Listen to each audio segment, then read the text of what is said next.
మొన్న ముఖ్యమంత్రి రేవంత్ రెడ్డి గారు ఉప ముఖ్యమంత్రి బట్టి విక్రమార్క గారు మొత్తము ఢిల్లీలో తిరుక్కుంటూ వాళ్ళే సోషల్ మీడియాలో పెట్టిర్రు, హెక్టిక్ డే అని పెట్టినారు. నేను అడుగుతా ఉన్నాను, మీ హెక్టిక్ డే మీరు తిరిగితే కనీసము సెప్టిక్ ట్యాంక్ కట్టే పైసలు కూడా మీరు తెలంగాణకి తీసుకురాలేకపోయిండు అని చెప్పి సందర్భంగా మీకు తెలియజేస్తా ఉన్నాను. ఇలా ఒక్కసారి ఆలోచన చేయండి. ఇవాళ పక్కకున్న ఆంధ్రాకి 15,000 కోట్ల రూపాయలు ఇవాళ తీసుకొని వచ్చిండ్రు. ఇలా తెలంగాణకి ఒక్క రూపాయి కూడా ఇవ్వకపోవడం చాలా చాలా బాధాకరం అని చెప్పి సందర్భంగా తెలియజేస్తా ఉన్నాను. ఇలా తెలంగాణలో 8 సీట్లు బీజేపీ పార్టీకి, 8 సీట్లు కాంగ్రెస్ పార్టీకి ఇస్తే ఇలా 0 బడ్జెట్ తెలంగాణకి తీసుకొచ్చిందని చెప్పి కూడా ఈ సందర్భంగా తెలియజేస్తా ఉన్నాను. నేను ఒకటే అడుగుతున్నా ఈ కాంగ్రెస్ పార్టీ ఎంపీలని, నిన్న పంజాబ్ లో ఉన్న ఆప్ ఎంపీలు వాళ్ళ రాష్ట్రానికి నిధులు ఇవ్వకపోతే నిన్న అక్కడనే నిరసన తెలిపిర్రు.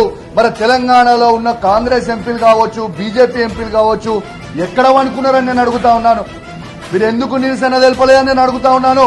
ఇవాళ మీరు అందరు కూడా ఆలోచించాల్సిన అవసరం ఉంది. తెలంగాణ ప్రజల్లారా ఒక్కసారి మీరు ఆలోచన చేయండి. తెలంగాణకి శ్రీరామ రక్షణ అంటేనే కేసీఆర్ ఒక్కడే. ఒక్కసారి ఆలోచన చేయండి.